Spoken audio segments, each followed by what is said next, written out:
नमस्कार दोस्तों। भारत की नई संसद भवन जिसका अभी हाल ही में इनॉग्रेशन हुआ था, अब उसको लेकर एक बड़ा विवाद छिड़ गया है क्योंकि यहाँ पर अखंड भारत के म्यूरल को यानी कि एक भित्ति चित्र को लगाया गया, जिसके बाद ही ये विवाद छिड़ गया। दोस्तों, ये चित्र है अखंड भारत का मैप, जिसको लेकर नेपाल की राजनीतिक दलों में नाराजगी देखी गई। लेकिन सबसे बड़ी नाराजगी इस चित्र को लेकर ये थी कि यहाँ पर गौतम बुद्ध के जन्म स्थान लुम्बिनी को अखंड भारत के उस नक्शे पर दिखाया गया था। दरअसल नेपाल लुम्बिनी को नेपाली मानचित्र के बहुत प्रमुख केंद्रों में से एक है, जिसको काफी ज्यादा प्रमुख सांस्कृतिक केंद्र माना जाता है, जिसके चलते नेपाल में इसको लेकर राजनीति काफी तेज हो गई और कई लोगों के बयान भी देखने को मिले। नेपाल के पूर्व प्रधानमंत्री बाबूराम भट्टनाई ने कहा था कि इस चित्र ने पड़ोसी देश में प्राचीन भारतीय विचार के प्रभाव को दर्शाया गया है, जो कि अनावश्यक और हानिकारक राजनीति विवाद का कारण बन सकता है। और ये कहीं न कहीं बाबूराम भट्टनाई की बात सही भी थी, क्योंकि कहीं न कहीं ऐसा लग रहा था कि इसको बेवजह लगाया गया है। इसका कोई तुक बनता नहीं कि न्यू पार्लियामेंट में इसको लगाया जाए। हालांकि ये कोई ऑफिशियल नक्शा नहीं है, लेकिन फिर भी भारत की पार्लियामेंट में एक काफी सदी पुराना नक्शा यहाँ पर लगाना कहीं न कहीं एक बड़ी राजनीतिक दृष्टिकोण से इसको देखा जा सकता है। जी हाँ, क्योंकि भारत में नरेंद्र मोदी सरकार कहीं न कहीं आरएसएस से प्रेरित है। साथ ही साथ भारत में नरेंद्र मोदी सरकार की कहीं न कहीं जमीन खिसक रही है, जिसको लेकर हमेशा चर्चा रहती है कि वो हिंदू मुस्लिम या फिर धर्म के आधार पर उनकी राजनीति काफी तेज रहती है। और भारतीय जनता पार्टी यानी बीजेपी की राजनीति कहीं न कहीं आरएसएस से चलती है। और ये अखंड भारत जो कि एक पुराना नक्शा है, उसको आरएसएस काफी ज्यादा आगे रखता है और कहीं न कहीं उस आरएसएस की सोच को यहाँ पर बीजेपी के थ्रू भारत की पार्लियामेंट में रखा गया। और ये कुछ ऐसा ही प्रतीत होता है, क्योंकि यहाँ पर ना ही ये भारत का कोई ऑफिशियल मैप है और ना ही भारत की सरकार भी इसको कोई तवज्जो देती है।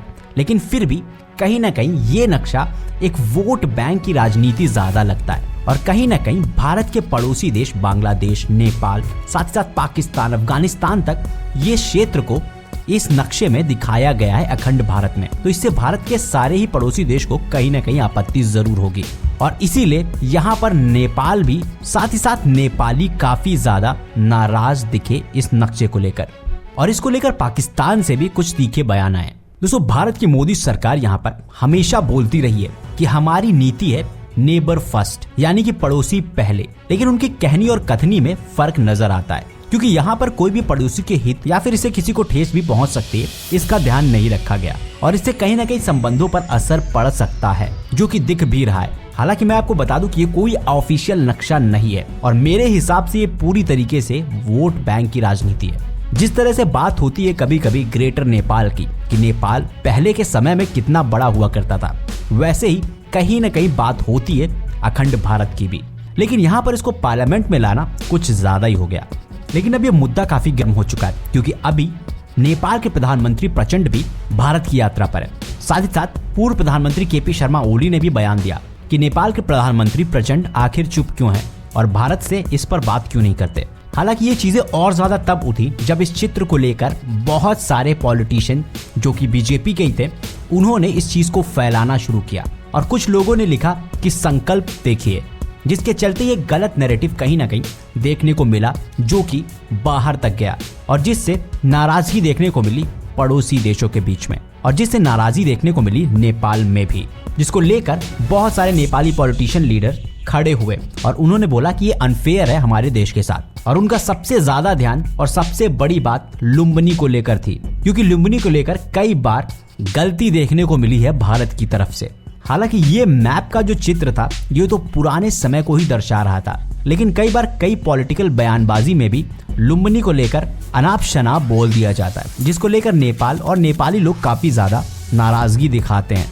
और यहाँ पर कहीं ना कहीं उस चीज को ही ट्रिगर किया इस मैप ने, ऐसा मेरी राय है। क्योंकि यहाँ पर इस नक्शे में अफगानिस्तान, बांग्लादेश, भूटान, इंडिया, मालदीव, म्यांमार, नेपाल, पाकिस्तान, साथ ही साथ श्रीलंका भी इस नक्शे में भारत के पार्ट दिखाए गए।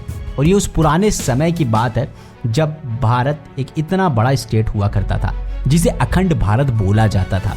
तो मेरे हिसाब से एक पॉलिटिकल साथ ही साथ एक वोट बैंक की राजनीति के तहत किया हुआ स्टेप है, जिसका वास्तविकता से कोई लेना देना नहीं है। और इस पर आपकी क्या राय है कमेंट बॉक्स में कमेंट करके जरूर बताइएगा। और आपको क्या लगता है कि भारत ने जो नया पार्लियामेंट में एक पुराना नक्शा भारत का दिखाया और उसको वहां पर दर्शा के एक सही कदम उठाया या फिर गलत कदम उठाया? आप लोग अपनी राय जरूर बताइएगा कि इससे क्या फर्क पड़ता है या नहीं, क्योंकि आप लोग की राय बहुत ही ज्यादा जरूरी है अगर आप लोग एग्री करते हैं चीजों से या नहीं भी एग्री करते हैं। तो प्लीज अपनी राय कमेंट बॉक्स में कमेंट करके जरूर बताइएगा, क्योंकि यही सारी राय कहीं ना कहीं सरकारों तक की और लोगों तक पहुंचती हैं। तो प्लीज अपनी राय कमेंट जरूर कीजिएगा। और मैंने अपनी राय तो दे दी कि मेरे हिसाब से ये बिल्कुल एक पॉलिटिकल स्टंट है जो कि वोट बैंक की राजनीति के लिए ज्यादा प्रेरित लगता है। अपनी राय कमेंट बॉक्स में कमेंट करके जरूर बताइएगा। साथ ही अगर आपको ये वीडियो अच्छी लगी तो प्लीज को लाइक कीजिएगा, चैनल को सब्सक्राइब नहीं किया सब्सक्राइब करके बेल का आइकन जरूर दबा दीजिएगा। धन्यवाद। NI news.